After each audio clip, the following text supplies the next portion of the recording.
Urotsukidoji, Legend of the Overfiend is one of the most fascinating and important stories in anime history. And no, I do not mean the literal story of the film, because the story of Urotsukidoji is not by any stretch of the imagination the story of Urotsukidoji. Watching the film without any prior context of its creation or its impact on anime history, you will either be immediately drawn to just how unfathomably hard it goes in every conceivable aspect of its existence, or you will be deeply scared and confused and will most likely end up shutting it off before you even get anywhere close to the real crazy shit. Either way, it's certainly clear, even without any context, that Urotsukidoji is a film explicitly designed to elicit very strong emotions from the audience one way or another. But none of that is due to the actual plot and characters of the film. What it is due to is a highly copious amount of content which I cannot show on YouTube whilst avoiding my channel getting nuked off the face of the planet. But no matter what reaction this film gives you, I'm certain at some point this question will pop into your head.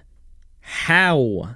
How was this made? How was this allowed to happen? Well, the answer is just as significant and fascinating as you may think, but first we have to look behind the McDonald's and travel even further back in time from the film's 1989 release date. By 1986, KK Bestseller's manga Erotopia was already one of, if not the most acclaimed and influential erotic manga magazines in all of Japan. That year, one of the publication's most significant writers, 33-year-old Toshio Maeda, released Chapter 1 of Urotsukidoji. While relative to the following adaptations, the Urotsukidoji manga comes off as almost tame by comparison, its gross, gritty, and strangely grounded art style make the whole thing feel pretty damn intense despite its somewhat playful and comedic tone. And it is not at all hard to understand why it immediately became the publication's biggest series ever by a landslide. Work on a 3-episode anime adaptation began almost immediately, with episode 1 of the Chojin Densetsu Urotsukidoji OVA releasing just over a month after the manga had started running. Episodes 2 and 3 released over the following couple years, and in 1989 the 3 episodes were upscaled and given a worldwide theatrical release. I'll be focusing on the film in this video because I just think it's all around vastly superior. While I appreciate how dirty and gritty the OVA looks as compared to the much cleaner looking theatrical release, there's no getting around the fact that the film just looks way better. Also, the film's breakneck pace is one of my favorite things about it, and that's obviously taken away when you add 90 minutes of extraneous material that mostly just extends individual scenes. But I digress. The Urotsukidoji anime is really only an adaptation of the manga in terms of its concept and characters? In execution, they might as well be two completely separate works. While the manga was certainly very explicit, the film dials it up to such an extreme degree that it's not hard to see why so many people classify it as pornography, though plenty of live-action French films have just as much graphic content and are not considered as such, but that's neither here nor there. The film was so graphic that it was banned in the UK and Austria for several years, and it remains banned to this day in Malaysia. All of this controversy predictably made the film significantly more successful, with it being anime's second massive hit with American adults after Akira. The whole concept of anime being weird tentacle stuff for gooners essentially entirely stems from this film. However, while all of this is very cool, it doesn't necessarily make the movie good. There have been plenty of transgressive and boundary-pushing pieces of art, especially in anime, that in retrospect just read as hollow, annoying, and overly edgy. Fortunately, Urotsukidoji also just so happens to be a legitimate masterpiece in my opinion.